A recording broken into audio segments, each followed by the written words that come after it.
Hey everyone, Graz, GKBC. I am here to give you a review of Luminaries by Eleanor Catton. This was the first book I finished in the Supersized Summer Big Book Challenge, where you read at least one book of more than 800 pages between June 21st and September 21st, and this was the first one that I finished. I'm not going to hold this the whole time, because it's, so what I'm going to do is, I don't know if this will be in the shot, but there. And then I'm just going to read from my notes. Now, this is going to be a traditional classic Graz review. A greview. No, I won't do that. Sorry. Phenomena. With my 5 negatives or downs and 5 positives or ups. So I know a few of you like that when I do that. So here we go. Luminaries by Eleanor Catton. Published in 2013. My copy is 830 pages. I'll do my downs, then my ups, and then some other information, and then I'll give you like the Goodreads information and then my rating. So my number 1 negative or down on this is it relies heavily a lot on astrology and stuff, and I didn't really understand that aspect. Like, I'll give you a small example. Let's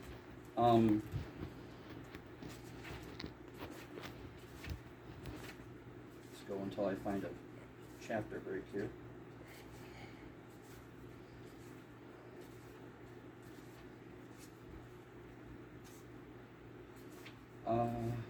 There we go. Like this one. This starts with Mars in Sagittarius. I don't understand what that's supposed to mean. And then at the beginning of the sections, it's got this type of thing. And somebody could probably explain it to me and I'd still not really understand it. So it was a part. Maybe it took something away from the story, me not understanding that. I don't know, but it's not something I got. All I know about the astrology thing is the star signs and how it kind of affects your personality. Right. And like who you're compatible with. And maybe that's a part of it. I don't know, but I'm not going to go through and figure it out. It was a thing that kind of, I don't know. It wasn't for me. Number 2. Every chapter has this little thing at the top, like it's titled, and then there's this little italic thing. And if you get bored, or if you've had books where that meant nothing, and you decide to skip them, then you're going to miss like a quarter of the story, because those little italic pieces help tell the story. They give you the pertinent plot points sometimes. And I mean, if they're that important, then why take that risk of somebody skipping them and just put them in the narrative, in the story, as part of the actual chapter instead of the heading. I don't know, because some people might skip those. I mean, I'm not a person that would, but some people might. Number 3. It's this tiny little community in New Zealand, and it's called, it doesn't have it back there. It doesn't matter what it's called, but it's this tiny little gold rush community. Like there's a dock or like a ship port, and then the town proper, and then there's a Chinese part and stuff, and then the gold fields. But it's a tiny little place, and everybody is connected in the past somehow with everybody else that's important. Like any individual person that you see has a guarantee of 4 or 5 connections to the people around them. And that's not really how it goes. What? incest? No, not like that. No. That's not the connections I'm talking about. Like, they've ran into each other in the past, and, like, okay, I'm walking down the street of this town, or this community, it's not really a town, and the guy running the jail, well, you know, I had dealings with his brother's ex-wife in another town, and then this person, you know, I mean, it's just everybody's connected. Everybody's been in past with somebody else, and it just, I don't know. I know she's writing a story and all, but that kind of took me out a little bit. Then we have our not really main character, but there's a character in it called Walter Moody, and he's not really connected to very many people in this town at all. He's like the exception to that rule. But it just seems like just because he knows the stories and stuff, all of a sudden he's involved in everything, and it just seems like it's far too easy for him to be involved that deep, that quick, with knowing nobody. And then number 5, there are a few people who break the law, and I mean really put a crimp in the investigations and stuff. Because at the heart of it, this is like a murder mystery based around gold. So, but there are people that what's that called? What do they call that when you get in the way of the cops? Obstructing justice or something like that? I don't know, but somebody out there will know what I'm talking about. Meddling kids. Meddling kids. But some of them just go free. They don't ever get called out for it. Like there's the preacher in here, or the priest, or whatever he is. I can never really keep that straight. He's the religious guy. He finds a piece of paper in the house where the guy was murdered, and it's extremely important to the story, to the investigation and all the people involved. But instead of giving it to the authorities and helping them with their investigation, he hides it in his Bible until he decides to show it. And then when he shows it, he doesn't get any trouble for it. It's like, okay, I know this is like a small community, but they do have a jail. They do have a police presence, whatever constables or whatever down there. But that's my negatives. I mean, they're not really nitpicks. I think they're legit. But now let's move into the positives or ups. Number 1, this has a huge cast.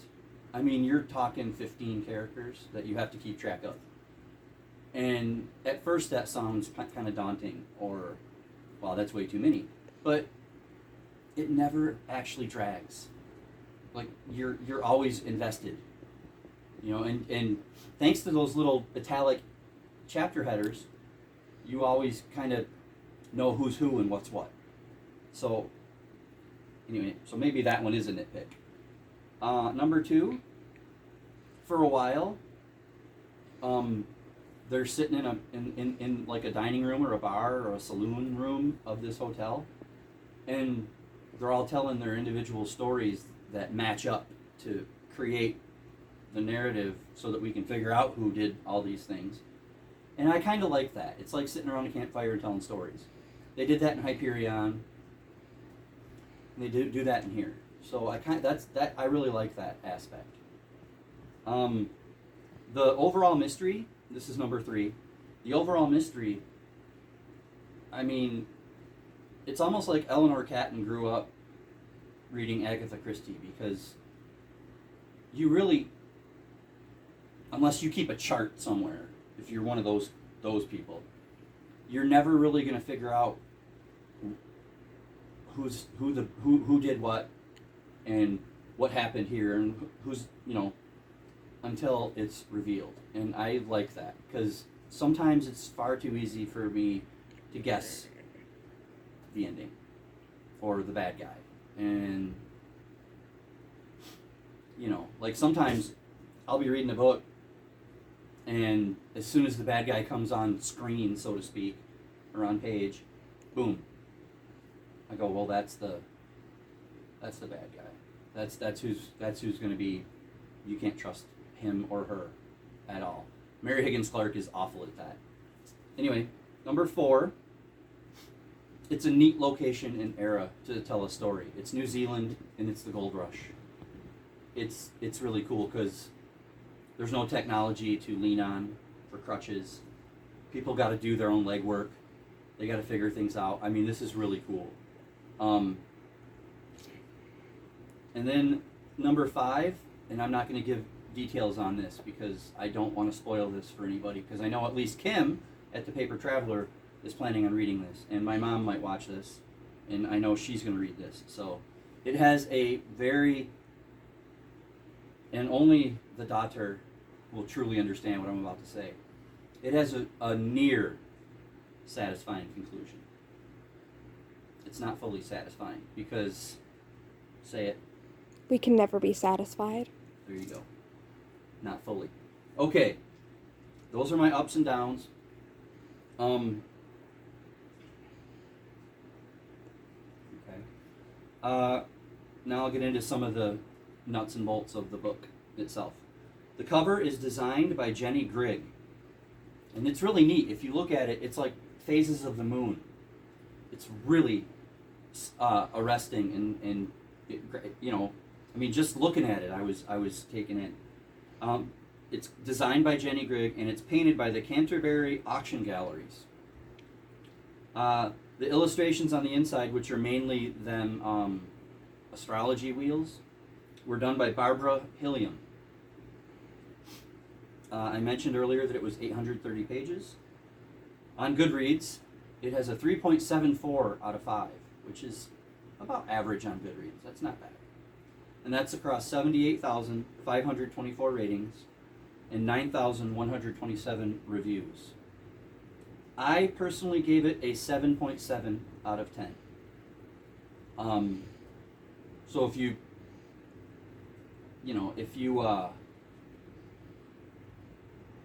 what do you call it? If you cut that in half, what would that be? 7.7. What's 77 divided by 2? 30 something? 33.5? That would be 67. 37.5. No. 38.5. 38.5. Yeah, 38.5. So it's a 3.85 on my rating. I should have figured that out beforehand. Sorry. We're good at our ciphering. But I'm just a little bit above average with my rating on this from Goodreads. But that is Luminaries by Eleanor Catton. If you have read this, let me know what you thought. But try not to spoil the ending.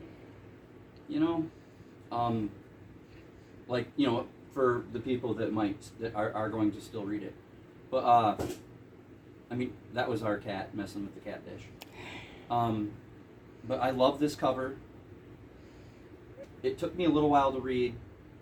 But that was my fault, not the books. I tried to read too many of these big books at once, and it really put me into a slump. So that wasn't the fault of the books. That was my fault. I'm over that now. I'm much better. But anyway, let me know what you thought, if you've read it, or if you're going to. And I will see you soon for another one. And until then, read more.